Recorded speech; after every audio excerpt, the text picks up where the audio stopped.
উপবিষ্ট বয়োজ্যেষ্ঠ দিনদার পরহেজগার আল্লাহওয়ালা মুরব্বী বাপজানেরা, আমার সমবয়স্ক বয়কনিষ্ঠ স্নেহের ভাইয়েরা, পর্দার অন্তরালে অবস্থানরতা পর্দানাসীনা শিক্ষিতা ধার্মিকা সম্মানিতা মায়েরা বোনেরা, সকলকে জানাই পবিত্র রমাদানুল মোবারক মাস।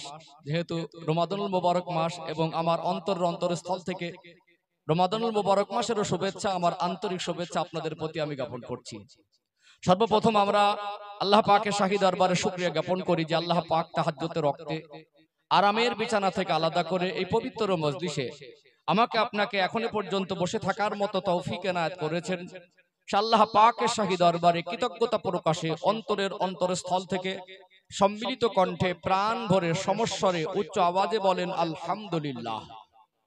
আল্লাহ পাকের প্রশংসার পর অসংখ্য দরুদ ও সালাম প্রেরণ করি সর্বকালের সর্বযুগের সর্বশ্রেষ্ঠ মহামানব, যিনি সৃষ্টি জগতের জন্য রহমান, ইমামুল আম্বিয়া, খাতামান নবিয়্যিন, সাইয়্যিদুল মুরসালিন, নূরে মুজাসসাম, রাহমাতাল লিল আলামিন, সেই প্রিয় রাসূলের পবিত্র রওজা তাহরে দরুদ সালামের ঝর্ণাধারা অজস্র ধারায় বর্ষিত হোক। ভক্তির সঙ্গে বলুন সাল্লাল্লাহু আলাইহি ওয়াসাল্লাম। সম্মানিত হাজিরিন, আমার পূর্বে আপনারা গুরুত্বপূর্ণ আলোচনা শ্রবণ করলেন। আল্লাহ পাক আমার মতো অধম অযোগ্য গুনাহগারকে আপনাদের খেদমতে হাজির করেছেন। আমার জন্য দোয়া করেন। ইখলাসের নিয়তে আল্লাহ পাকের সন্তুষ্টি অর্জনের উদ্দেশ্যে আমি আমার দায়িত্ববোধের জায়গা থেকে হক আদায় করতে পারি, উপযুক্ত বক্তব্য যেটা আমাদের দুনিয়া আখিরাতের কল্যাণের কাজে আসে, এরকম উপযুক্ত কথা আল্লাহ আমাকে বলা তৌফিক দান করেন। বলেন আল্লাহুম্মা আমিন। বাস্তবকে সামনে রেখে গঠনমূলক আলোচনার আশা রেখে কোরআনুল কারীম থেকে ছোট্ট একটি আয়াতে কারিমা তেলাওয়াত করেছি। তার সাথে সাথে নবী পাকের পবিত্র জবানে বর্ণিত অগণিত হাদিস থেকে ছোট্ট একটি হাদিসের টুকরা পেশ করেছি। এই আয়াত এবং হাদিসের সংক্ষিপ্ত ব্যাখ্যা বিশ্লেষণের মধ্য থেকে আলোচনার উপযুক্ত রুট ঠিক করে নেব ইনশাআল্লাহ। যে আয়াতে কারিমা তেলাওয়াত করেছি কোরআন শরীফে টোটাল 30 পারা আছে। কত পারা? 30 পারা। 28 নম্বর পারার 19 নম্বর পৃষ্ঠা মিডল পয়েন্টের নিচে আছে। 114টি সূরার ভিতরে একটি সূরা আছে, সূরার নাম হলো সূরা আত-তাহরিম। সূরা আত-তাহরিমের 6 নম্বর আয়াত আমি তেলাওয়াত করেছি 28 নম্বর পারার 19 নম্বর পৃষ্ঠা থেকে। আল্লাহ পাক আমাকে আপনাকে উদ্দেশ্য করে বলছেন, ইয়া আইয়ুহাল্লাযীনা আমানু, হে বিশ্বাসী বান্দা বান্দীরা, যারা ঈমানদার, যারা মুসলমান, আল্লাহ পাক তাদেরকে বলছেন যে হে বিশ্বাসী বান্দা বান্দীরা, কু আনফুসাকুম ওয়া আহলিকুম নারা, জাহান্নামের আগুন থেকে নিজে বাঁচো এবং আহাল পরিবার বর্গকে বাঁচাও। এই আয়াত আপনারা শুনে শুনে অনেকে বড় হয়েছেন, অনেকে বুড়ো হয়ে গেছেন, কিন্তু বাস্তব কি জানেন আয়াতের যথার্থ অর্থকে আমরা মন থেকে ভালো করে অনেকে শুনি না, অনেকে প্রকৃতপক্ষে বোঝার চেষ্টাও করি না, শুধুমাত্র শুনে শুনে আমাদের জীবনটা অতিবাহিত হচ্ছে।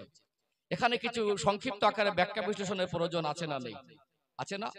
আল্লাহ পাক আমাদেরকে বলছেন যে জাহান্নামের আগুন থেকে নিজে বাঁচো এবং আহাল পরিবার বর্গকে বাঁচাও। প্রথমত আমাদেরকে নিজে বাঁচতে হবে, তারপরে আমি খাবো, আমি বাঁচবো, আমি ভালো থাকবো। আমি একা গাছ থেকে পড়িনি, যেমন আমার বাবা মা আছে, যেমন আমরা দুনিয়ায় মানুষ, আমাদের জীবনে অনেক রকম সম্পর্ক আছে। আমরা যে যার জায়গা থেকে আমরা সকলেই দায়িত্ববান। দেখবেন আজকে যারা আমরা এখানে এত মানুষ এসেছি, বলুন আমরা প্রায় মানুষ এখানে সন্তানের বাবা মা আছি না? নেই? তাহলে আমি এখানে আমার সন্তান আছে। আমাদের জীবনের পবিত্রতা বজায় রাখতে গেলে আল্লাহ পাক সৃষ্টিগত ভাবে মানুষের জীবনে যৌবন দিয়েছেন, দিয়েছেন না? এই যৌবন জীবনের পবিত্রতা বজায় রাখতে গেলে অখলাকনাকুম আজওয়াজা, আল্লাহ পাক প্রত্যেকটা বস্তুকে জোড়ায় জোড়ায় সৃষ্টি করেছেন। ঠিক তেমনি মহিলা পুরুষ আছে না? নেই? সুন্দর একটা পবিত্র সিস্টেম দিয়েছেন, বিবাহ বন্ধনে আবদ্ধ হওয়া, স্বামী স্ত্রীর সম্পর্কে আবদ্ধ হওয়ার মাধ্যমে উভয়ের যৌবন জীবনের পবিত্রতা জিনিসটা বজায় থাকে। বলুন সুবহানাল্লাহ। এজন্য যারা আমরা স্বামী, আমাদের স্ত্রী আছে, যারা আমরা বাবা মা, আমাদের সন্তান আছে, যারা আমরা ভাই বোন, আমাদের একে অপরের ভাই বোন আছে, অর্থাৎ আমরা যে যার জায়গা থেকে সকলেই দায়িত্ববান। এই দায়িত্ব বোধের জায়গা থেকে আমরা নিজেরা ভালো হওয়ার সাথে সাথে আমার যারা হাল, তাদেরকেও ভালো করার জন্য আমার উপর অনেকটা দায়িত্ব আছে। কথা কি বুঝতে পারছেন? এই জন্য আমাদেরকে নিজেরা ভালো হতে হবে, তার সাথে সাথে আমার আহাল পরিবার বর্গকে ভালো পথে আনার যতটুকু আমার দ্বারা চেষ্টা করতে হবে, যাতে ত্রুটি না থাকে, সম্ভব সেগুলো করে যেতে হবে। আসলে বলুন আমরা কি জাহান্নামের আগুন থেকে বাঁচার মতো উপযুক্ত জীবন তৈরি করতে পেরেছি? একদিকে আমরা নিজেরাই পারিনি, অপরদিকে আমাদের দায়িত্ববোধের জায়গা আমরা ঘাটতি করে ফেলেছি। আমরা যে সন্তানকে কলিজার টুকরা মনে করি, নিজে না খেয়ে তাদের খাওয়াই, নিজে ভালো মন্দ না পড়ে তাদের পড়াই, সে বাচ্চাগুলোকে আদর মায়া মমতা দিয়ে লালন পালন করে বাচ্চাটা হোঁচট খেয়ে পড়ে গেলে আঘাতটা শুধু বাচ্চার নয়, কিছুটা আঘাত বাবা মার কলিজায় ধাক্কা লাগে। তাদের কষ্টটা বাবা মার কষ্ট, তাদের শান্তিটা বাবা মার শান্তি। আজকে এই শেষ বয়সে বহু মানুষ খাটাখাটনি করছেন না? এখন একটা মানুষ 40-45 বছর খাটাখাটনি করছেন, গড় যদি আয়ু 65 বছর হয়, তাহলে 3/2 অংশ অলরেডি পার হয়ে গেছে। আল্লাহ যখন ডাকবেন তখন যেতে হবে। গড় যদি একটা হিসাব করি, বাকি যে জীবন মানুষ খাটাখাটনি করে, ওটা নিজের জীবনের সুখ শান্তির জন্য যতটা ভাবে, তার থেকে বেশি ভাবে সন্তানের জন্য।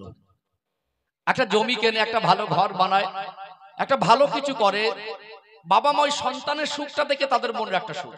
অথচ আমরা দুনিয়ার সুখ শান্তির জন্য তাদের জন্য যতটা ভেবেছি, তাদেরকে জাহান্নামের আগুন থেকে বাঁচার জন্য তার 10-এর 1 অংশ ভাবতে পারি না। কথা ঠিক না বেঠিক? রহমতের মাস, রমাদানুল মোবারক মাস, জাহান্নাম থেকে মুক্তি পেয়ে জান্নাতের রাস্তা অর্জন করার মাস, জান্নাত হাসিল করার মাস। এই জন্য আমরা এই জাহান্নামের রাস্তা থেকে সরে এসে জাহান্নাম থেকে বাঁচার মতো জীবন নিজেরা তৈরি করব, আমার আহাল পরিবার থেকে আমরা হক আদায় করব ইনশাআল্লাহ। একদিকে আমি বক্তব্য রাখবো পবিত্র রমাদানুল মোবারক মাস আমরা যে কটা দিন অতিবাহিত করে ফেলেছি, কতটুকু হক আদায় করেছে সেটা, আগামী যে কটা দিন আছে আমরা সেগুলো কিভাবে কাজে লাগাবো ইনশাআল্লাহ। দ্বিতীয়ত, আমাদের সামনে পবিত্র আনন্দের ঈদ আসছে। ঈদের ইতিহাস, কবে থেকে ঈদ শুরু হলো, ঈদ মানে কি, ঈদ আমরা কেন পালন করি, কিভাবে ঈদ আমরা পেয়েছি, তার একটা পর্যালোচনা, ইতিহাস তুলে ধরবো ইনশাআল্লাহ। তৃতীয়ত, যেহেতু পবিত্র রৌরস মোবারক, এখানে আমরা প্রত্যেকেই আল্লাহর ওলিদের মহব্বতের মানুষ। একদিকে আমরা গর্ববোধ করি আমরা হানাফি মাযহাবের মানুষ, একদিকে আমরা গর্ববোধ করি আমরা প্রকৃতপক্ষে যারা হাক্কানি আল্লাহর ওলি, তাদেরকে মহব্বত করেছি, আজও করছি, মরার আগ পর্যন্ত করব ইনশাআল্লাহ। এই জন্য আপনারা সন্ধ্যা থেকে আল্লাহর ওলিদের মহব্বতের কথা শুনেছেন। আমিও আমার স্বল্প জ্ঞানের ভিতর থেকে কিছু কথা সংক্ষিপ্ত আকারে আপনাদের কাছে শেষ পর্যায়ের দিকে উপস্থাপন করব ইনশাআল্লাহ। এবং জাহান্নাম থেকে বাঁচতে গেলে একদিকে যেমন রমাদানুল মোবারক মাসের হক আদায়ের প্রসঙ্গটা আসবে, অপরদিকে বাবা মার প্রসঙ্গটা অলরেডি এসে যাবে। আমি আলোচনা শুরু করলে বুঝতে পারবেন, সেদিকটা কিছু আলোচনা করতে হবে। কারণ এই রমাদানুল মোবারক মাস আসলে যেমন খুশি আনন্দ করি, কিন্তু কোনো বাবা মার চোখের পানিটাও এই মাসেই ঝরে না। সন্তানের দায়িত্ব কর্তব্য কি, বাবা মার জন্য যে সেবা খেদমত করা, বাবা মার হক আদায় করা, সেখানে বাবা মার হক নষ্টটা রোজার মাসে বেশি করে। এই কেনাকাটা, জামা কাপড়, আত্মীয় মেহমান, তাদেরকে নিয়ে আনন্দ উল্লাস করে, অথচ বাবা মার মন কতটা খুশি করতে পেরেছে সে চিন্তা আমাদের সন্তানের অতটা করতে পারে না। আমার যুব সমাজকে বাবা মা সম্পর্কে, তাদের সেবা খেদমত প্রায় এখন নতুন করে দেখছেন যে মানুষের ভিতরে একটা আনন্দের ছোঁয়া চলছে। ঈদ আসার অলরেডি 15 দিন বাকি থাকলে তখন থেকে কেনাকাটা শুরু হয়েছে। শ্বশুর শাশুড়ির জন্য হলো, বাবা মার জন্য হলো কিনা। আসলে এক্ষেত্রে আমি কিছু এই ঈদ সম্পর্কে বেশ কিছু প্রাসঙ্গিক বিষয় আমি আলোচনা করবো ইনশাআল্লাহ। সময় অনুপাতে পরিস্থিতিকে লক্ষ্য করে কথা বললে মানুষ উপকৃত একটু বেশি হয়, দরকার আছে না? যে কটা দিন গেছে কিভাবে পার হলো, হক আদায় করতে পেরেছি কিনা পর্যালোচনা দরকার আছে। সামনে কটা দিন আছে, কাজে লাগাবো কিভাবে, সেটাও দরকার আছে ইনশাআল্লাহ। কারণ আল্লাহ রাসূল সাল্লাল্লাহু আলাইহি সাল্লাম বলছেন, আলা কুল্লুকুম রাঈন ওয়া কুল্লুকুম মাসউলুন আর রাইয়াতি, তোমরা প্রত্যেকেই এক একজন দায়িত্ববান জিম্মাদার, তোমাদের দায়িত্ব কর্তব্য কতটুকু পালন করেছো সেটা আল্লাহর কাছে হিসাব দিতে হবে। এই জন্য এই দায়িত্ব কর্তব্য কতটুকু আমরা পালন করছি, দায়িত্ব কর্তব্য জিনিসটা একটু আমরা সচেতন হব, একটু নিজেরা পর্যালোচনা করে দায়িত্ব পালনের চেষ্টা করবো ইনশাআল্লাহ। একটা ভালো ঘর করতে গেলে ভিত দরকার আছে না? আছে না? ভিত যদি মা মজবুত করা যায় তখন পরে গিয়ে আফসোস হয়। এই জন্য ভিত তৈরি করে নিচ্ছি, অল্প কথায় ওয়াজ বোঝাতে সুবিধা হবে, বুঝতেও সুবিধা হবে। চলুন রহমতের মাস দিয়ে শুরু করি ইনশাআল্লাহ। এর ভিতরে অনেক কিছু পর্যালোচনা আনুষঙ্গিক বর্তমান প্রেক্ষাপটে তুলে আনবো ইনশাআল্লাহ। শেষ পর্যায়ে আমরা আল্লাহর ওলিদের কথাটা না বললে মজলিসের হক আদায় হবে না, সেটা আমি আলোচনা করবো ইনশাআল্লাহ। ধৈর্য ধারণ করে একটু শুনতে হবে। আমি প্রায় জায়গায় বলে থাকি, ওয়াজ কিন্তু বোঝা জিনিস, বুঝে নেওয়া জিনিস। বাংলার মানুষকে ওয়াজ বোঝানো কঠিন, কারণ শুনে অভ্যস্ত হয়েছে, বুঝে অভ্যস্ত হয়নি। সারা রাত ধরে ওয়াজ শুনে কি বুঝে বাড়ি যায় সেইটার হিসাব পায় না। আবার সামনে যারা বসেছেন শোনার সাথে সাথে বোঝার মেজাজ রাখুন। আমি শুধু শুনি অভ্যস্ত না, বুঝি অভ্যস্ত। এই জন্য আমি এখানে বসেছি, আমি আপনাদের মন জয় করতে বসেনি। এখানে বসেছি একজন আলেমের অনেক বেশি দায়িত্ব পালন করতে বসেছি। এই জন্য আপনার মন জয় হবে কি না হবে ওটা আলাদা প্রসঙ্গ, আপনি আমার কথায় খুশি হবেন কি না হবেন ওটা আলাদা প্রসঙ্গ। একজন আলেমের পক্ষে কোরআন হাদিসের কথা থেকে ভালো কথা বলা আর সম্ভব নয়। কোরআনের কথা, শরীয়তের কথা, আল্লাহর কথা, রসুলের কথা যদি কারোর ভালো না লাগে, এর থেকে ভালো লাগানো কথা আমার দ্বারা বলা সম্ভব হবে? আর বলা সম্ভব হবে না। এই জন্য আমি আমার দায়িত্ব পালন করব, আপনারা এর ভিতর থেকে কিছু জানবেন, বুঝবেন, আমিও জানবো, বুঝবো, আমরা আমল করবো। আল্লাহ তৌফিক দান করেন, বলেন আল্লাহুম্মা আমিন। কথা বুঝতে পারছেন তো? চলুন ধাপে ধাপে আগে বাড়ি ইনশাআল্লাহ, একেবারে কাটা কাটা করে ধাপ ধাপ ধাপ ধাপ স্পষ্ট করে বুঝিয়ে যাব ইনশাআল্লাহ। সোনার মানিকেরা, নওজোয়ান তরুণেরা, ও সোনার ময়না যুবকেরা, আব্বারা মায়েরা, আল্লাহ পাক পবিত্র কালাম কোরআনুল কারীমে সূরাতুত তাহরিমের 6 নম্বর আয়াতের মধ্যে স্পষ্ট করে জানিয়ে দিলেন, ইয়া আইয়ুহাল্লাযীনা আমানু, হে বিশ্বাসী বান্দা বান্দিরা, কু আনফুসাকুম ওয়া আহলিকুম নারা, জাহান্নামের আগুন থেকে নিজে বাঁচো, আহাল পরিবার বর্গকে বাঁচাও। জাহান্নামের আগুন থেকে বাঁচতে গেলে আমাদের কি করা দরকার, এটা জানা দরকার আছে না নেই? জাহান্নামের আগুন থেকে বাঁচতে গেলে আল্লাহর কথা মতো, রসুলের কথা মতো আমাদের আমাল করতে হবে। আমরা আল্লাহ এবং রসুলের কথা মতো যদি জীবন যাপন করতে না পারি, জাহান্নামের আগুন থেকে নিজেকে বাঁচানো কখনো সম্ভব হবে না। ও ভাইজানেরা, সোনার মানিক যুবকেরা, আব্বারা মায়েরা, আমার আল্লাহ বড় দয়াময়, আল্লাহ পাক বড় মেহেরবান। আমার আল্লাহ বান্দা বান্দিকে অনেক বেশি ভালোবাসেন। দুনিয়া যারা আমরা বাবা মা, আমরা আমাদের সন্তানদের যতটা ভালোবাসি, আমার আল্লাহ তার বান্দা বান্দি দিগকে তার থেকে লক্ষ লক্ষ কোটি কোটি গুণ বেশি ভালোবাসে। জোরে বলুন সুবহানাল্লাহ। আল্লাহ দয়াময় 100 ভাগ মায়াকে নিয়ে 2 ভাগে ভাগ করলেন। একদিকে 99 ভাগ মায়া, অপর দিকে 1 ভাগ মায়া। ওই 1 ভাগ মায়া নিয়ে আল্লাহ সমস্ত মাখলুকের মধ্যে আল্লাহ বন্টন করলেন। আপনারা ওদের মধ্যে অনেকে শুনে থাকবেন, অনেকে বলেন 18,000 মাখলুকাত, বলেন কি বলেন না? এই কথায় হয়তো অনেকে একমত হবেন না, কারণ কম বেশি তো হতেই পারে, তবে কম হবে না, বেশি হবে। আল্লাহর সৃষ্টি যদি 18,000-এর বেশি হয়, আল্লাহর কত মাখলুক দুনিয়ায় বিচরণ করে, কত জীবজন্তুর, কত পশু পাখি, কত প্রাণীগুলোকে আমরা দেখতে পাই। ছোট ছোট একটা পশু পাখি, প্রাণী, জীবজন্তুর, মানুষ, সকলের অন্তরে সন্তানের প্রতি মায়া মমতা বেশি না কম? মা তার সন্তানকে কেমন করে আগলে রাখে। দুনিয়ার কোনো বাবা মা চায় না সন্তান বিপদে পড়ুক, দুনিয়ার কোনো বাবা মা চায় না সন্তান মুসিবতে পড়ুক, দুনিয়ার কোনো বাবা মা চায় না সন্তান ক্ষতিগ্রস্ত হোক, দুনিয়ার কোনো বাবা মা চায় না সন্তানের জীবনে বিপদ মুসিবত নেমে আসুক।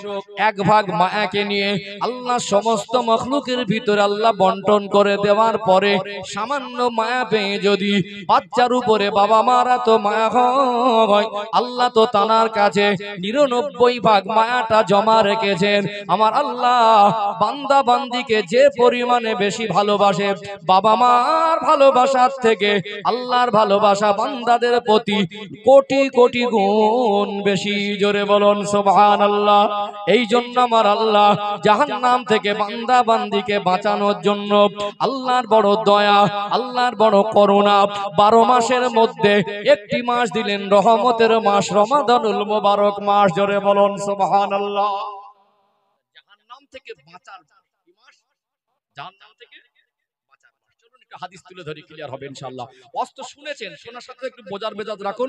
আমি যত একটু সময় দিতে হবে, একেবারে কিছু গুরুত্বপূর্ণ কথা আসবে, একটু গুছিয়ে গুছিয়ে গেলে বুঝতে সুবিধা হবে। আলোচনা বুঝতে পারছেন তো? ও ভাইজানেরা, মেদিনীপুর জেলার সোনার মানিক যুবকেরা, আব্বারা মায়েরা, একটা হাদিস আপনাদের খেদমতে তুলে ধরি। আপনারা অনেকবার শুনেছেন, এখানে একটু সূক্ষ্ম ব্যাখ্যা দেব। নবী আমার 1 তারিখে একদিন মদিনার মসজিদে নববী শরীফে মিম্বারে কদম মোবারক রাখলেন। প্রথম কদম মোবারক রেখে বললেন আমিন, দ্বিতীয়বার কদম মোবারক রাখলেন, আবার বললেন আমিন, তৃতীয়বার কদম মোবারক রাখলেন, আবার বললেন আমিন। নবী পাকের সাহাবায়ে কেরামেরা অবাক হয়ে গেলেন, আশ্চর্য হয়ে গেলেন। আল্লাহ নবীকে বহুবার মেম্বারে এমনি করে কদম রাখতে দেখেছেন, ইতিপূর্বে তো তিনি আমিন বলেন না। আজকে আমার নবী কেন 3 বার এমন করে আমিন বললেন? সাহাবায়ে কেরামেরা আদবের সম্মানে তাজিমে আমার রাসূলকে জিজ্ঞাসা করতে লাগলেন, ইয়া রাসূলুল্লাহ, ইয়া হাবিবাল্লাহ, হুজুর আজকে আপনি যেভাবে 3 বার আমিন বলেছেন, অন্য কোন দিন তো এমনি করে আমিন বলেন না, আজকে কেন এমনি করে আমিন বললেন? নবী আমার বর্ণনা দিতে লাগলেন, আমার সাহাবায়ে কেরামেরা, আমার সাহাবীরা, আমি রাসূলুল্লাহ আজকে মসজিদুন নববী শরীফে মিম্বারে কদম মোবারক রাখতে যাব। এমন সময় আল্লাহর ফেরেশতা হযরত জিবরাইল আমিন আলাইহিস সালাম আমাকে শুনিয়ে শুনিয়ে বলতে থাকেন, যে ব্যক্তি পবিত্র রমাদানুল মোবারক মাস পেল, রমাদানুল মোবারক মাসের হক আদায় করে ইবাদত বন্দেগী করে আল্লাহকে সন্তুষ্ট করে নিজের গুনাহ মাফ করে নিতে পারল না, জাহান্নামের আগুন থেকে বাঁচতে পারল না, জান্নাতের হকদার হতে পারল না, ওই ব্যক্তি ধ্বংস হয়ে যাক। আল্লাহ নবী বললেন আমিন। দ্বিতীয় আমিনের ব্যাখ্যা দিতে লাগলেন। জিবরাইল আমিন আলাইহিস সালাম আমার নবীকে শুনিয়ে শুনিয়ে বলতে লাগলেন, যে ব্যক্তি বাবা মাকে পেল, বৃদ্ধ বাবা মা অথবা বাবা অথবা মা উভয়ের একজনকেও পেল, তাদের সেবা করে, তাদের হক আদায় করে, তাদের খেদমত করে, তাদেরকে সন্তুষ্ট করে, তাদের দোয়া নিয়ে জান্নাতের হকদার হতে পারল না, ওই ব্যক্তি ধ্বংস হোক। আল্লাহ নবী বললেন আমিন। তৃতীয় আমিনের ব্যাখ্যা দিতে লাগলেন। নবী আমার সাহাবাদের বলতে লাগলেন, জিবরাইল আমিন আলাইহিস সালাম আমার রাসূলকে শুনিয়ে শুনিয়ে বলেন, যে ব্যক্তি আমার আপনার নবী, দয়ার নবী, মায়ের নবীর মধুমাখা মোবারক নাম শুনলো, আমার রাসূলুল্লাহর নাম শুনবার পরে দরুদ পড়লো না, ওই ব্যক্তি ধ্বংস হয়ে যাক। আল্লাহ নবী বললেন আমিন। ও ভাইরা বাবাজিরা, আমি জানি এই হাদিসটা আপনার একাধিকবার শুনেছেন, এখানে একটু ব্যাখ্যা দেওয়া দরকার আছে না নেই? ভালো করে মন দিয়ে একটু বোঝার চেষ্টা করেন। জিবরাইল আমিন আলাইহিস সালাম বলছেন, এই তিনটে কথা কে বলেছেন? জিবরাইল আমিন আলাইহিস সালাম, আল্লাহর একজন বড় মাপের ফেরেশতা। অসংখ্য অগণিত ফেরেশতাদের ভিতরে চারজন প্রধানতম ফেরেশতার অন্যতম একজন হলেন হযরত জিবরাইল আমিন আলাইহিস সালাম। তিনি বলছেন, আর ওই কথার উপরে আমিন যিনি বলছেন তিনি কে? ইমামুল আম্বিয়া, খাতামান নবিয়্যিন, সাইয়্যিদুল মুরসালিন, নূরে মুজাসসাম, রাহমাতাল লিল আলামিন। আল্লাহ সৃষ্টি জগতের মধ্যে আল্লাহ তাআলাকে সম্মানিত করেছেন, বলুন সুবহানাল্লাহ। এখন নবী হলেন মুস্তাজাবুদ দাওয়া, ভালো করে বুঝবেন। মুস্তাজাবুদ দাওয়া উম্মতের মধ্যে অনেকে হাসিল করেন এই সম্মান, এই মাকাম, এই মর্যাদা। তবে মুস্তাজাবুদ দাওয়া কাদেরকে বলা হয় এখানে একটু ক্লিয়ার করি। যারা মুস্তাজাবুদ দাওয়াত দরজা পান, বহু হাক্কানি আল্লাহর ওলিরা দুনিয়াতে আজও আছেন না নেই? ছিলেন কি ছিলেন না? পূর্বেও ছিলেন, আজও আছেন, ভবিষ্যতেও থাকবেন। এই আল্লাহ ওয়ালাদের ভিতরে কিছু কিছু আল্লাহর ওলিদের একটা লকাব হলো কুতুব। লকাব আছে না? কিছু কিছু আল্লাহ ওয়ালাদেরকে আমরা লকাব দেই আশিকে রাসূল, বলি না? কিছু কিছু আল্লাহ ওয়ালাদেরকে আমরা বিভিন্ন লকাব দিয়ে আমরা তাদেরকে সম্মানিত করি, সম্মানের নজরে দেই, সম্মানসূচক বাক্য শব্দ চয়ন করি কি করি না? এই যে যারা মুস্তাজাবুদ দাওয়া হন, এমন একটা মর্যাদা আল্লাহ তাদেরকে দেন, তারা আল্লাহর কাছে যেই দোয়া করুক ওই দোয়াটা আল্লাহ ফিরিয়ে দেন না, ওটা আল্লাহর কাছে কবুল হয়ে যায়। বলুন সুবহানাল্লাহ। ভালো করে বুঝবেন, আমরা দুনিয়া সাধারণ মানুষ, আমরা যা চাইবো আল্লাহ তিনি শোনেন, তিনি কবুল করেন, কিন্তু মনে রাখবেন আমরা দুনিয়া কখনো কখনো আমাদের সাধারণ মানুষের ক্ষেত্রে আমরা অনেক কিছু অযৌক্তিক চেয়ে ফেলি না? অযৌক্তিক চেয়ে ফেলি। এই জন্য আল্লাহর কাছে যে জিনিসগুলো চাইতে হয় প্রকৃত পক্ষে কল্যাণের জন্য চাইতে হয়। কিসের জন্য? কল্যাণের জন্য চাইতে হয়। অবৈধ পন্থায়, যেটা মানে যৌক্তিক না, অযৌক্তিক কোনো কিছু আল্লাহর কাছে চাওয়া ঠিক নয়। যারা মুস্তাজাবুদ দাওয়া হন, যা চাইবেন আল্লাহ কবুল করবেন বলে তারা ওই রকম অযৌক্তিক কিছু চান না। মুস্তাজাবুদ দাওয়া মানে আল্লাহর কাছে দোয়া করলে ওই দোয়াটা আল্লাহর কাছে কবুল হয়ে যায়, বলুন সুবহানাল্লাহ। আল্লাহ তাআলাদের দোয়া ফেরতই দেন না।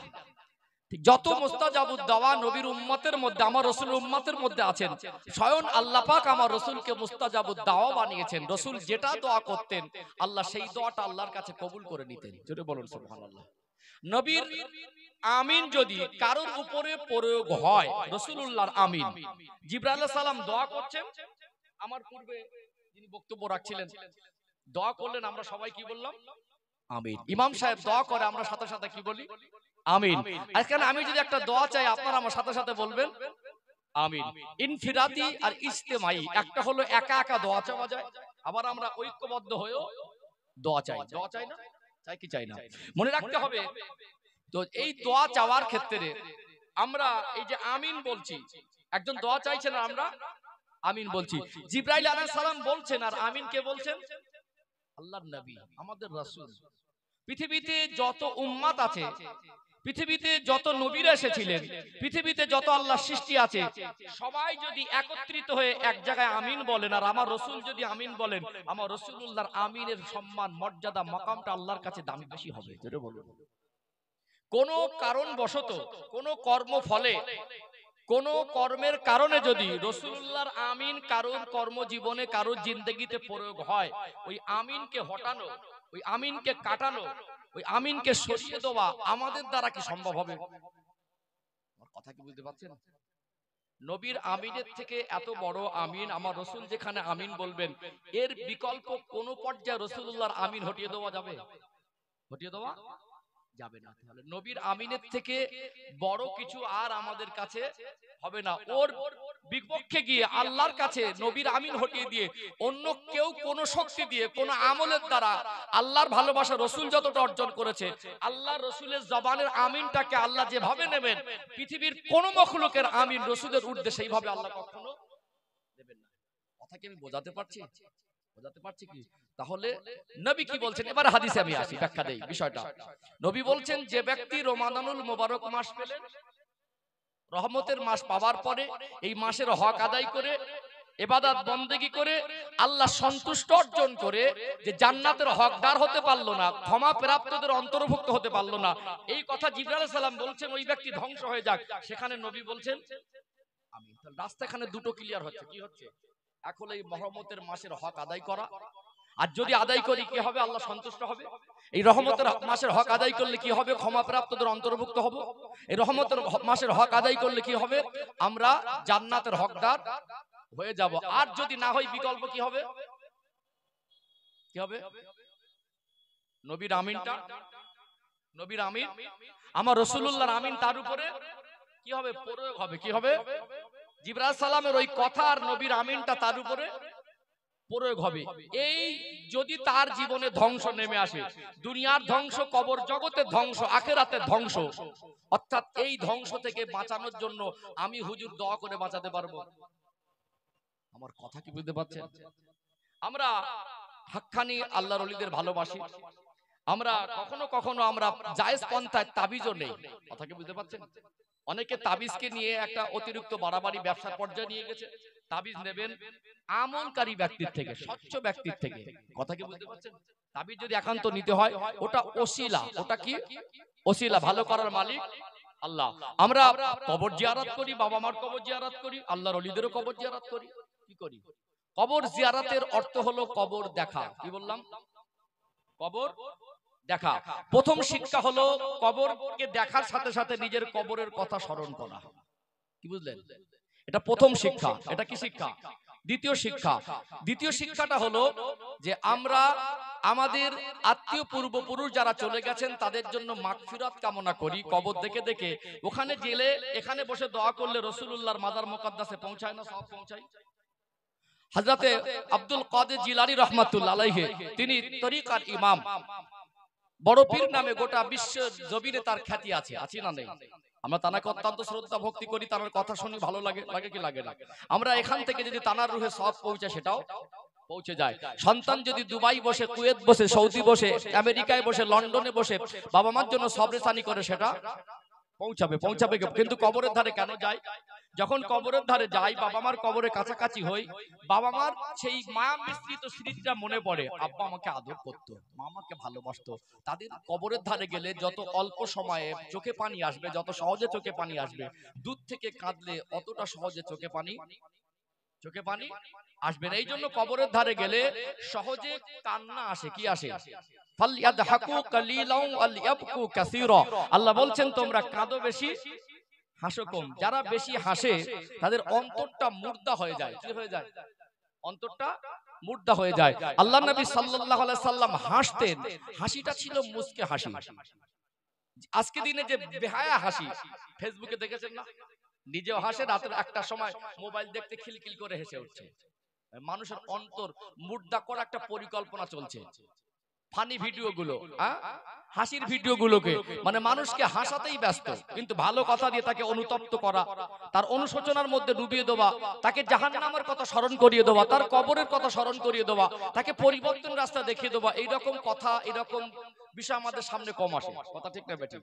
আমরা যে পরিমাণে আজকে অতিরিক্ত হাসাহাসি করি, ওই হাসিটা অনেক সময় উচ্চ আওয়াজে হাসি, খিলখিলে হাসি, অট্ট হাসি, এই হাসিগুলো শরিয়াতে জায়েজ নয়। কিন্তু আমরা কাদার থেকে হাসি বেশি, কিন্তু শরিয়াত বলছে, আল্লাহ নিজেই বলছেন, কাঁদো বেশি আর হাসো কম। চোখের পানি কান্না করা ব্যক্তিকে আল্লাহ পছন্দ করে, বলুন সুবহানাল্লাহ। এই জন্য কবরের ধারে গেলে বাবা মার কথা মনে পড়ে, তাদের জন্য চোখের পানি আসে, চোখের পানি ফেলা দোয়াটা আল্লাহর কাছে কবুল হয়ে যায়। বলুন সুবহানাল্লাহ। আমরা আল্লাহ ওয়ালাদের কবর মোবারকে যাই, মাজার মুকাদ্দাসে যাই, মাজারে যাই, সেখানে গিয়ে আমরা তানাদের কাছে চাই না, তানাদের ওসিলা দিয়ে আল্লাহর কাছে দোয়া চাই। কার কাছে চাই? আল্লাহর কাছে দোয়া চাই। দলমত ছিল, আছে, থাকবে, যারা ফিতনা করা অভ্যাস তারা করেই যাবে, ওদিকে গুরুত্ব দেওয়ার দরকার নেই। যতটুকু আমাদের আকাবির বুজুর্গানে দ্বীন, যতটুকু আমাদের আল্লাহ ওয়ালাদের শিক্ষা, শরিয়াতের শিক্ষা, কোরআন হাদিসের স্পষ্ট শিক্ষা আছে, সেগুলো আমরা মেনে চলছি আর চলবো। আমাদের বিতর্কে জড়ানোর থেকে নিজের জীবনটাকে স্বচ্ছ রাখাটা অত্যন্ত প্রয়োজন। কথা কি বুঝতে পেরেছেন? যা, চলো এখানে একটু ক্লিয়ার করি। কথাগুলো বলতে বলতে এখন মানুষ আমার এই মানে কথা যদি এগুলো কেটে কেটে বলা যায়, ভালো সহজে বোঝানো যায়, কিন্তু সুর টান না দিলে মানুষ মনে করে ওয়াজি শুরু হয়নি। এটা একটা নেগেটিভ দিক। সব দিকটা বজায় রাখা ভালো। ঘুম লাগছে নাকি? খিদে লেগেছে নাকি? একটু তাকবীর দেন তো দেখি, নারে তাকবীর। মাশাআল্লাহ। ফাঁকি দিচ্ছেন কাকে? আমাকে না নিজেকে? আরেকবার একটা আওয়াজ দেন, নারে তাকবীর, নারে রিসালা, নারে তাকবীর। আলোচনা বুঝতে পারছেন তো? তাহলে যে কথা বলছিলাম, যদি কোনো কর্মফলের কারণে নবীর আমিন প্রয়োগ হয়, পৃথিবীর কোন তাবিজের পাওয়ার নেই নবীর আমিন কাটিয়ে দেবে। কথা বুঝতে পারছেন? এই জন্য তাবিজ জায়েজ না না যায় সেটা আমি ক্লিয়ার করে দিয়েছি। কথা বুঝতে পারছেন না? তাহলে আমি যদি আমার কর্মগুণে রমজান মাসের হক আদায় না করি, তাহলে নবীর আমিন প্রয়োগ হবে? আর এই ধ্বংস থেকে বাঁচার জন্য আমি হুজুর দোয়া করে পারবো না, তাবিজ দিও, তাবিজ দিও। তাহলে এখানে আমাদেরকে দুটো রাস্তা, এক জাহান্নাম থেকে বাঁচার রাস্তা, রমজান মাসের হক আদায় করা, আর যদি না করি তার ফল কি হবে?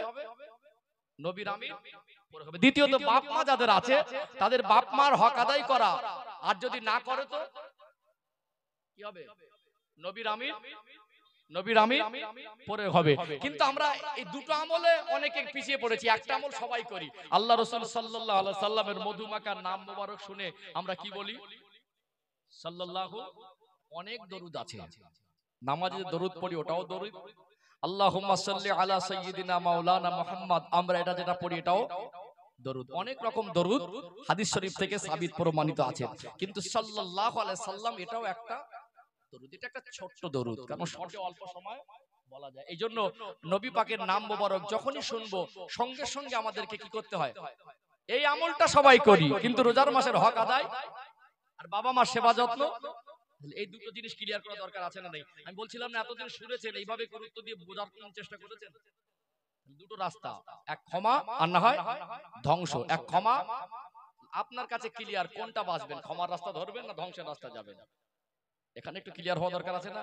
এই জিনিসটা এতক্ষণ ধরে ক্লিয়ার করলাম, আলহামদুলিল্লাহ। ভালো লাগছে আপনারা যেভাবে মনোযোগ দিয়ে আমার সহযোগিতা করছেন, এইভাবে কথা বলে তৃপ্তি পাওয়া যায়। চলুন আরেকটু আগে ভাই, আরেকটু ক্লিয়ার হবে ইনশাআল্লাহ। ও ভাইজানেরা, মেদিনীপুর জেলার সোনার মানিক যুবকেরা, আব্বারা মায়েরা, আল্লাহ পাক এই পবিত্র মাস রমাদানুল মোবারক মাসকে দিলেন। এই মাসে আছে রহমত, এই মাসে আছে নাজাত, এই মাসে আছে মাগফিরাত।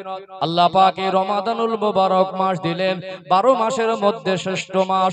কোরআনুল কারীমে সূরাতুল বাকারার 183 নম্বর আয়াতে আমার আল্লাহ জানিয়ে দিলেন, ইয়া আইয়ুহাল্লাযীনা আমানু, হে বিশ্বাসী বান্দা বান্দিরা, কুতিবা আলাইকুমুস সিয়াম, আমি আল্লাহ তোমাদের উপরে রমাদানের রোজাকে ফরজ করে দিয়েছি। কামা কুতিবা আলাল্লাযীনা মিন ক্বাবলিকুম, যেমন তোমাদের পূর্ববর্তীদের উপরে ফরজ করা হয়েছিল। লাআল্লাকুম তাত্তাকুন, যাতে তোমরা মুত্তাকি হতে পারো। আল্লাহ পাক বুঝিয়ে দিলেন, বান্দা বান্দি, তোমাদের উপরে আমি আল্লাহ বছরে একটি মাস রোজাকে ফরজ করে দিয়েছি।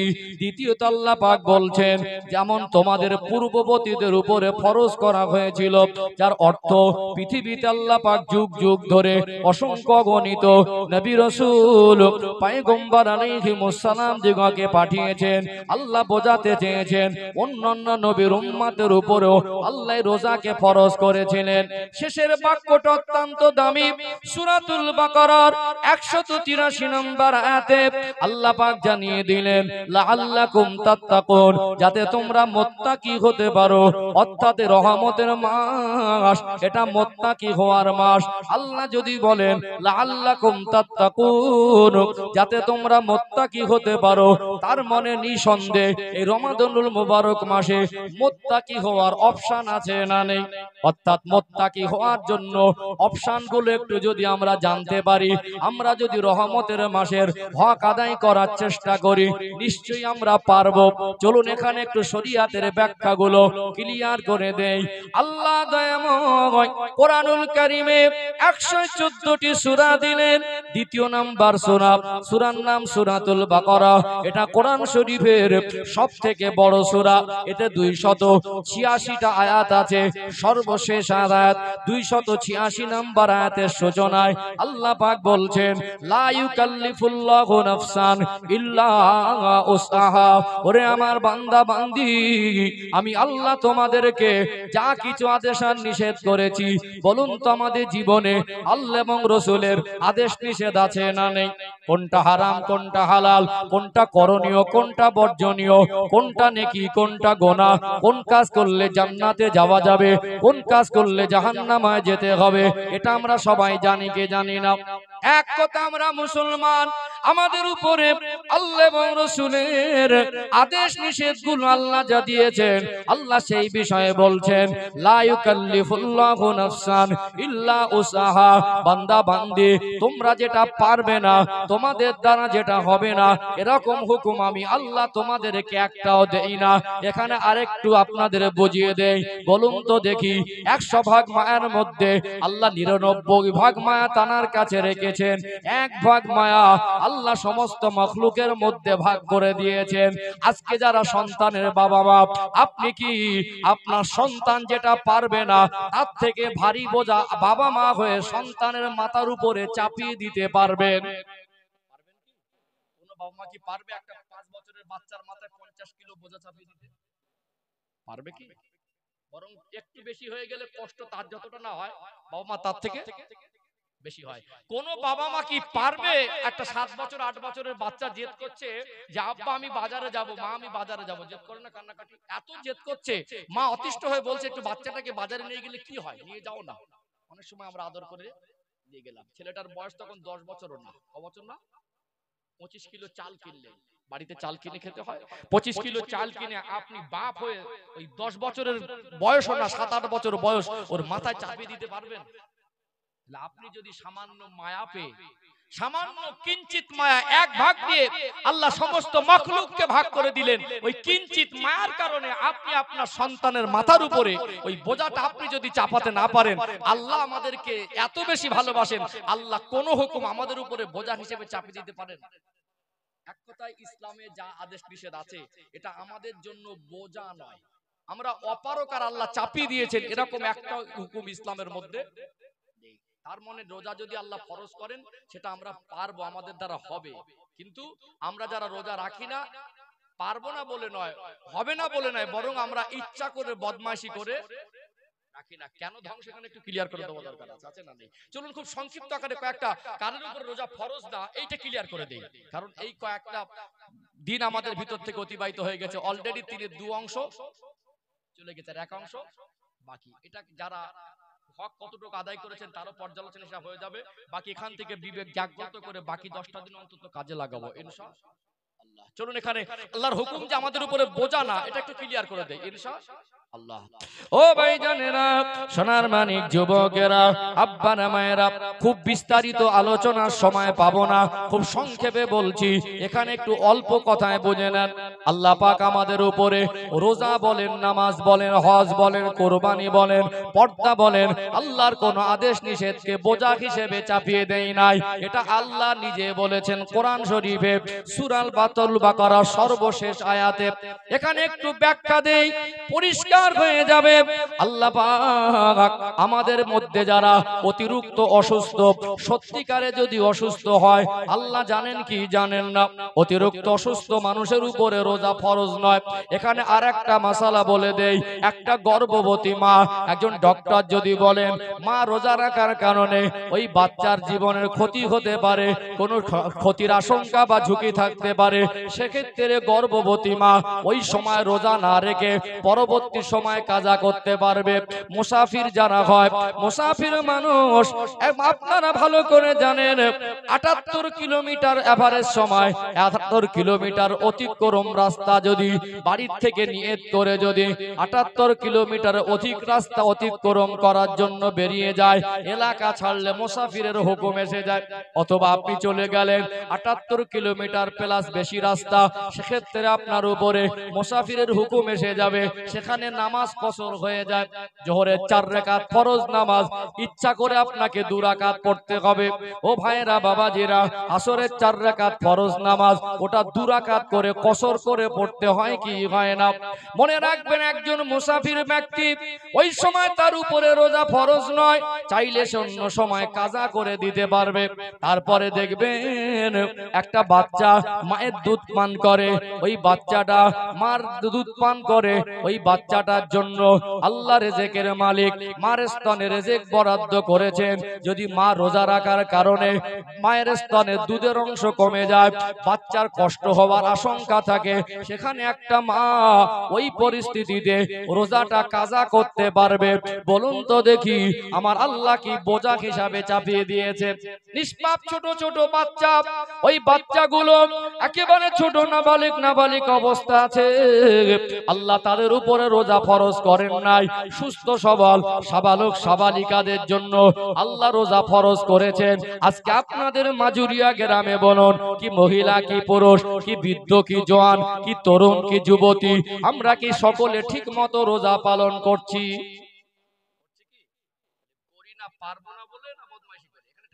উদাহরণ দেই, একেবারে দুধ কা দুধ পানি কা পানি, পরিষ্কার হয়ে যাবে। যারা আজকে আপনার আমার গ্রাম ইদানিং দেখছি এখন সব ফ্যাশন, ওপেন খাওয়া দাওয়া। আগের দিনে আদব ছিল, কি ছিল? আগের দিনে বিড়িটা খেত দিনের বেলা রোজাদারের সামনে, খেত না, খাবারটা খেত রোজাদারের সামনে। এখন যারা রোজা রাখে না, এরা বেয়াদবিটাও শিখে নিয়েছে, চরম বেয়াদব। হায়া লজ্জা শরম বলে কিছু এদের নেই, ওপেন খাচ্ছে। একটা রোজাদার রোজা তো রাখে না, রোজাদারের সম্মানটুকু করে না। রোজার মাস আসলে কিছু কিছু মানুষের ব্যথা যন্ত্রণা, গ্যাস, অম্বল, বিভিন্ন রকম রোগ তখন বেশি চাগান দেয়। সত্যিকারে অসুস্থ কেউ না বুঝলে কে বোঝে? আল্লাহ বোঝে। এখন যারা, আমি উদাহরণস্বরূপ বলছি, যারা আমার আপনার গ্রামবাসী প্রতিবেশী, সত্যিকারে যাদের চাল চলন ব্যবহার কথা সবকিছু ঠিকঠাক চলছে, যারা বলে রোজা রাখতে পারি না, আসলে পারে না না করেন, এখানে একটু ক্লিয়ার করে দেয়। এখন যদি বলা হয়, ভাই একজন ব্যক্তিকে বলা হয় যে আমার সঙ্গে সারাদিন না খেয়ে থাকলে ফজর আজান থেকে মাগরিব পর্যন্ত সন্ধ্যাবেলা 10,000 টাকা দেবো, রাজি হবে? 10,000 টাকার লোভ দেখালে না খেয়ে থাকতে পারবে না? 400 টাকা 500 টাকা রোজ কামায়, রোজে কাজ করে, ওই 500 টাকার আশায় 8 ঘন্টা মাটি কাটে। কি বলে? ওই 400-500 টাকার আশায় 7-8 ঘন্টা জমের মতো খাটে, খাটে কি খাটে না? আর ওকে যদি বলা হয় সারাদিন কিছু না খেয়ে থাকলে 10,000 টাকা দেবো, একটু হ্যাঁ দেন না। যারা রোজা রাখে না তারাই ফাঁস কাতারে লাইন দিয়ে বলবে এটা একদিন না 7 দিন হলে ভালো হতো, 70 পেতাম। 7 দিন না হয় যদি 1 মাস অফার দেন। যারা আজকে রোজা রাখে না, যারা আজকে বিভিন্ন বাহানা দিয়ে বলে রোজা রাখতে পারি না, এদেরকে ফাঁস কাতারে দেখা যাবে। 1 মাসে 3 লাখ টাকা পাবে, রোজা রাখবে না। তখন বলবে রোজার যে সময় মাগরিব থেকে ফজর থেকে মাগরিব পর্যন্ত, এই সময় যতটা যদি 2 ঘন্টা আর বাড়িও বলেন তাও রাজি হবে। তখন বরং বলবে এটা যদি 12 মাসও দেন তাতেও লোক পাওয়া যাবে। কিন্তু আল্লাহর জন্য যখন বলা হয়, তার জাহান্নামের আগুন থেকে বাঁচার জন্য যখন বলা হয়, তার ভালোর জন্য যখন বলা হয়, তাকে জান্নাতের অফার যখন দেওয়া হয়, তাকে ক্ষমা করার ওয়াদা যখন দেওয়া হয়, তখন ওর মতো হতভাগা বলে আমি পারবো না। চিটিংবাজি, বাহানাবাজি, ধোঁকাবাজি নিজের সঙ্গে করলো না আল্লাহর সঙ্গে করলো। আল্লাহ কত বড় একটা জঘন্য এরকম একটা মাস পেল, ক্ষমা পাবার মাস, রহমতের মাস, নাজাতের মাস, মাগফিরাতের মাস। ধোঁকাবাজি মানুষের সঙ্গে করে করে রহমতের মাসে যদি আল্লাহর সঙ্গে ধোঁকাবাজি করে, ওর উপরে নবীন আমিন প্রয়োগ হবে না তো কার উপরে হবে? আলোচনা কি বুঝতে পারছে? মগজে কি ঢুকছে? আসলে পারে না, করে না, না হবে না, কোনটা হবে না?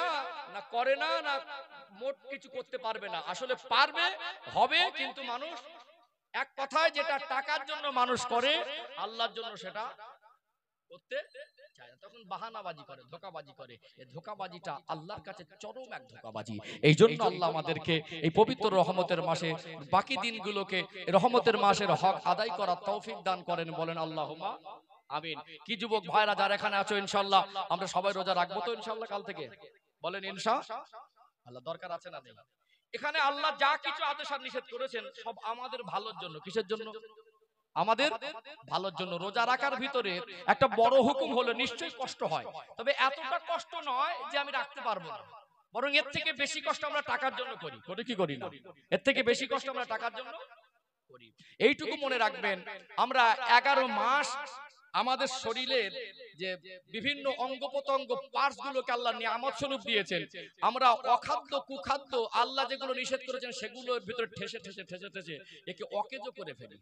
আল্লাহ 60-70 বছর যদি হায়াত দেন, অন্তত একটা যারা ইঞ্জিন চালায়, গাড়ি বলুন, মোটরসাইকেল বলুন, বা পানির পাম্প যেগুলো আমরা আগে হ্যান্ডেল মারার মেশিনগুলো, কখনটা চালাতে পারে? এক মাস চালিয়ে রাখা যাবে?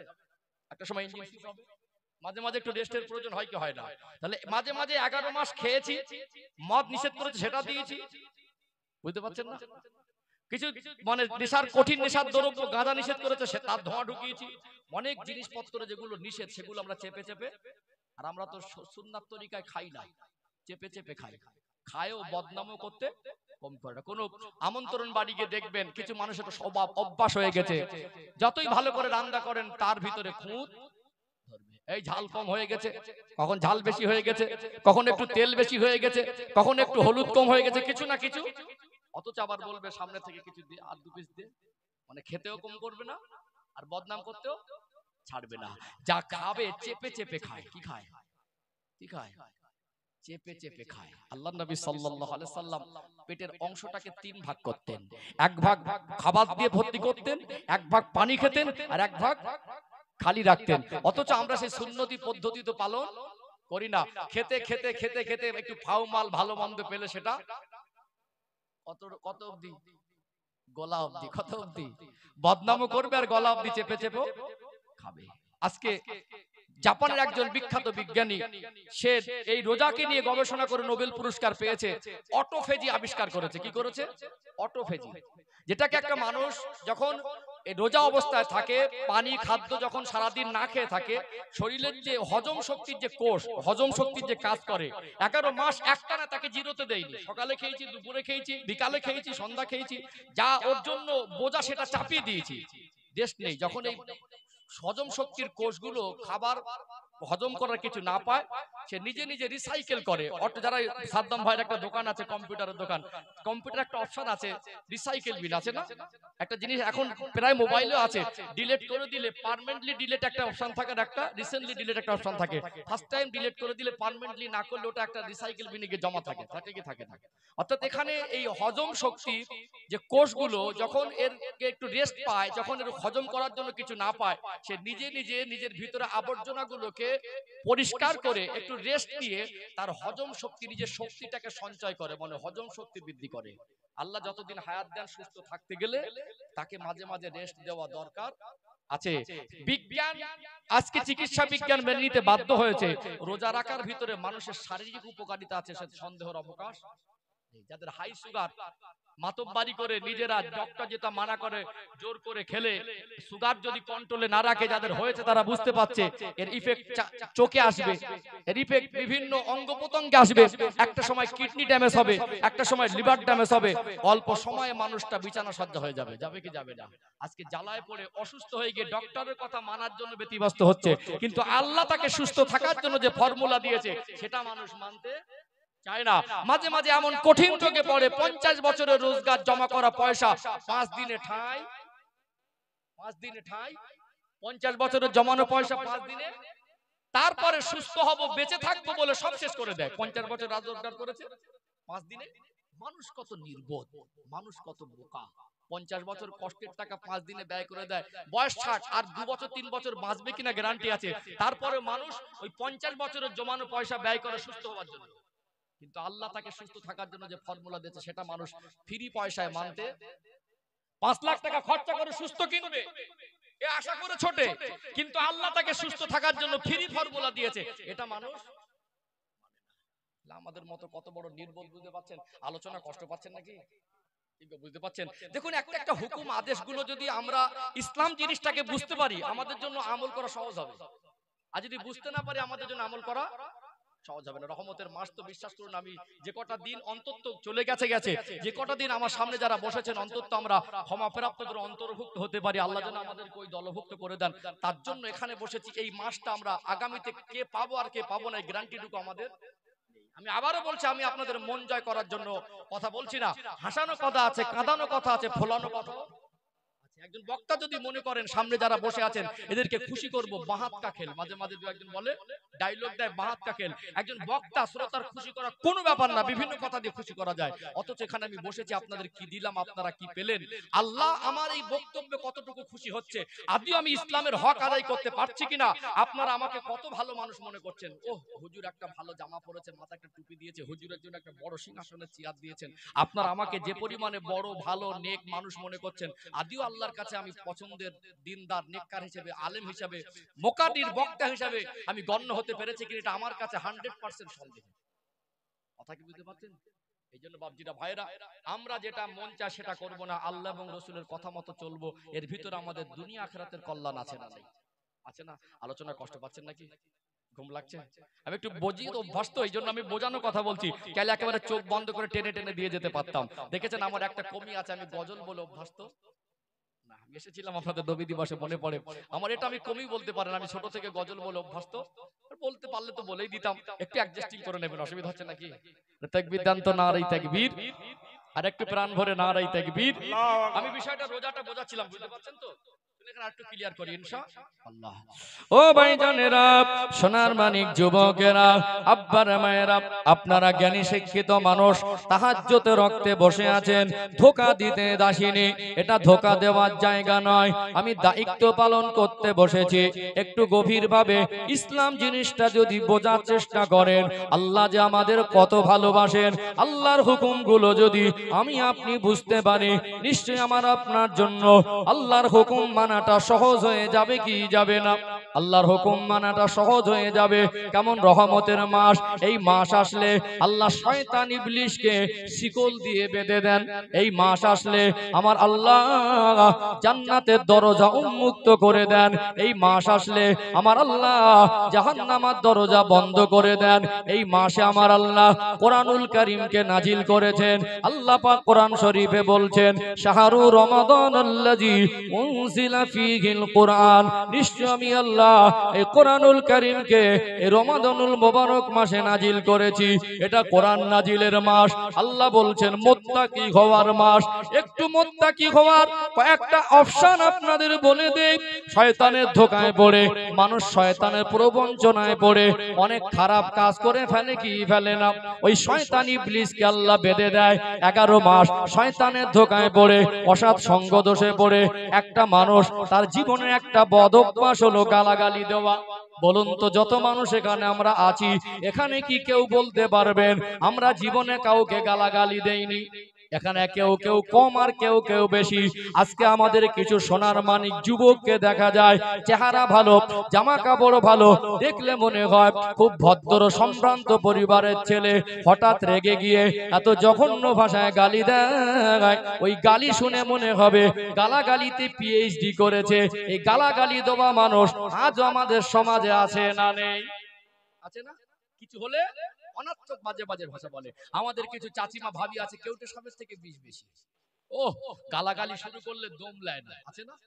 একদম বাজার গরম করে দেয়। কিছু কিছু মুরব্বী বাবাজি আছে, বয়স হয়ে গেছে, তারপরে গালাগালির বেগ কবির ভোল্টেজ ঠিক আছে, বয়স কমে গেছে, গালাগালির বেলা ভোল্টেজটা 440 ভোল্টেজ, মাইনাস পয়েন্ট নেই।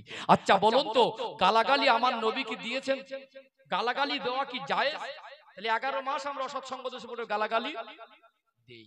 তাহলে গালাগালি রোজার বাইরেও হারাম, আর রোজার মাসেও হারাম। এখানে আপনাদের একটু ক্লিয়ার করে দেই, একটা মুসলমান যদি মহিলা হোক আর পুরুষ হোক, জন হোক আর বৃদ্ধা হোক, সে যদি গালাগালি দেয়, গালাগালি দেওয়া মানুষ মুসলমান দাবি করতে পারে, সে তো মুত্তাকি নয়।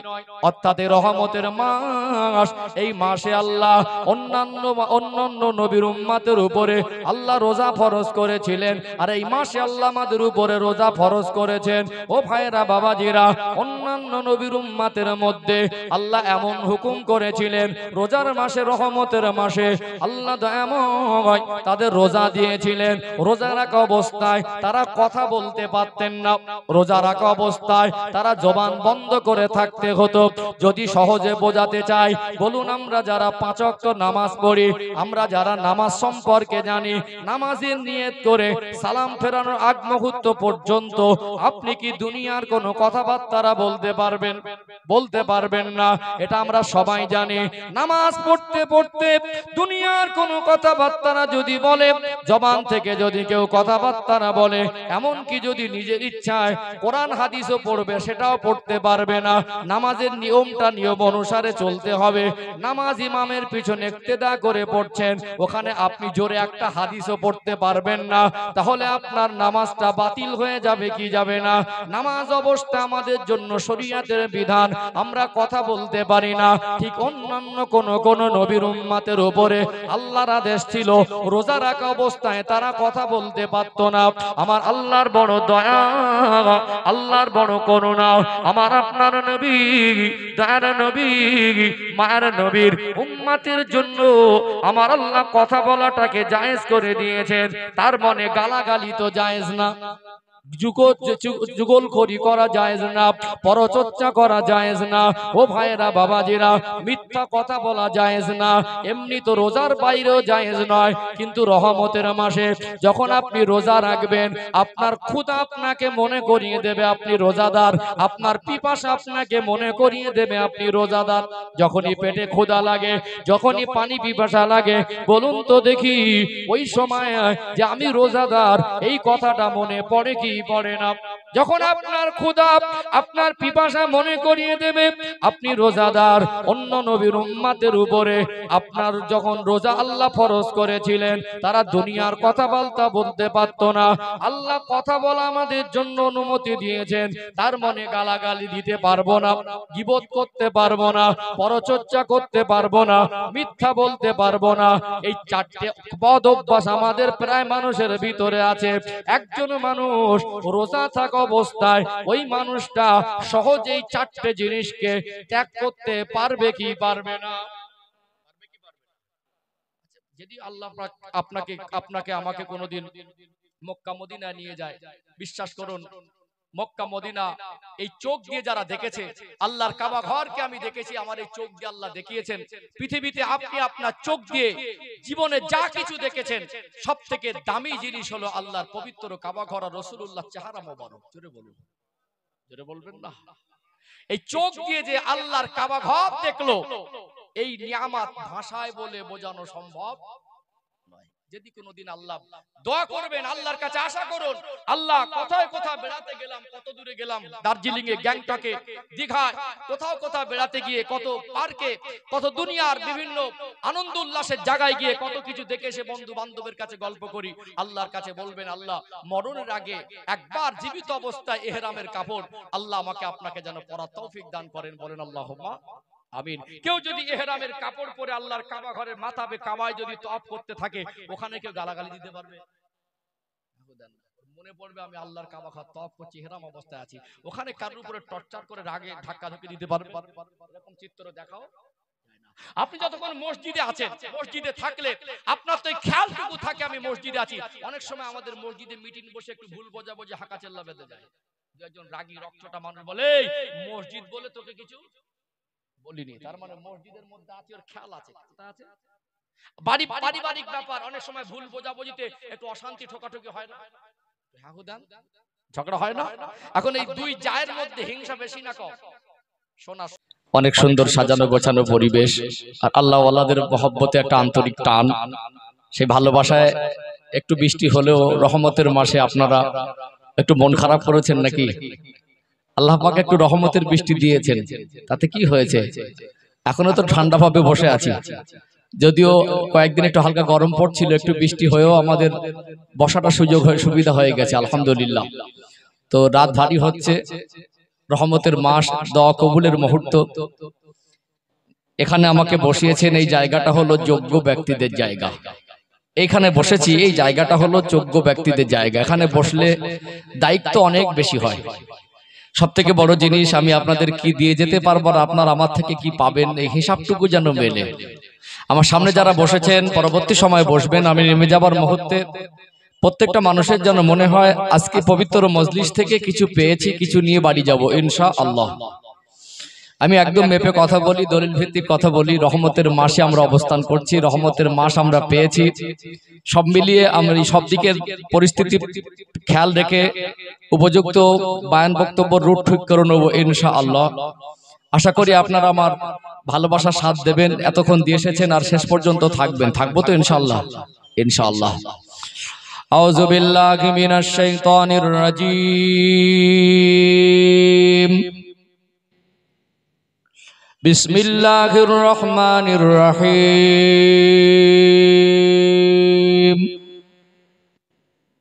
নাহমাদুহু ওয়া নুসাল্লি আলা রাসূলিহিল কারীম।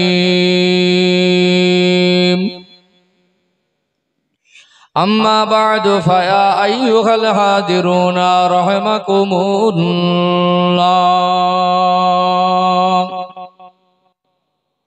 قال الله تعالى في كلامه المجيد وفي الفرقان الحميد: يا أيها الذين آمنوا قوا أنفسكم وأهليكم نارا. قال رسول الله صلى الله عليه وسلم: على كلكم راع وكلكم مسؤول عن رعيته. وقال الله تعالى في كلامه المجيد وفي الفرقان الحميد: إن الله وملائكته يصلون على النبي يا أيها الذين آمنوا صلوا عليه وسلموا تسليما. اللهم صل على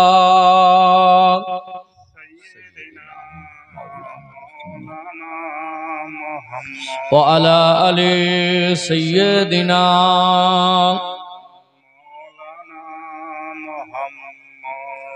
मददगार जिसका रसूले खुदा को उसे और हिम्मत का परवाह किया गए मदद को चले आएंगे कमली वाला डूबते डूबते ही संभल जाएगा। अल्लाहुम्मा सल्ले अला सय्यिदिना मौलाना मुहम्मद व अला आलि सय्यिदिना ला मक़सूदा इल्लल्लाह ला मौजूदा इल्लल्लाह ला मतलूबा इल्लल्लाह ला महबूबा इल्लल्लाह बोलो ला इलाहा इल्लल्लाह ला इलाहा इल्लल्लाह ला इलाहा ইল্লাল্লাহু মুহাম্মাদুর রাসূলুল্লাহ। সকলে বলুন সাল্লাল্লাহু আলাইহি ওয়াসাল্লাম।